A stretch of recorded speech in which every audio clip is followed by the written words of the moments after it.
রাঁধুনি বারবিকিউ মশলাটা নিয়ে নিয়েছি, তান্দুরি মশলা, সাথে স্বাদ মতো লবণ, দেন একটু গরম মশলা, একটু সরিষার তেল সামান্য, বেশি না, তারপরে পরিমাণ মতো আদা রসুন বাটা, হলুদ ও মরিচের গুঁড়া, সয়া সস, একটু বারবিকিউ সস, গোলমরিচের গুঁড়া, যা যা লাগে আর কি সব কিছু দিয়ে আমি মেরিনেট করে ফ্রিজ করেছি 30 মিনিটসের জন্য। দেন আমি ওভেন কুক করার জন্য সব কিছু রেডি করে ওভেনে দিয়ে দিলাম। ওভেনটাকে আমি আগে 10 মিনিটের জন্য প্রিহিট করে নিয়েছি। টাইমার অন করে দিচ্ছি।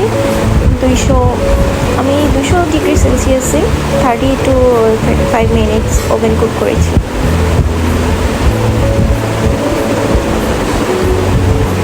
দেখতেই পাচ্ছেন সুন্দর মতো হয়ে যাচ্ছে।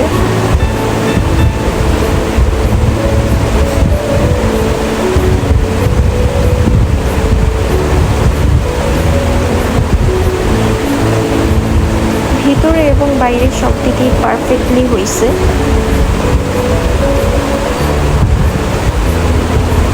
ওভার, এখন সার্ভ করার পালা। আপনারাও বাসায় ট্রাই করবেন, একেবারেই রেস্টুরেন্টের মতো হয়েছে, পারফেক্টলি হয়েছে। আমি ভাবতে পারিনি যে এত পারফেক্টলি হবে।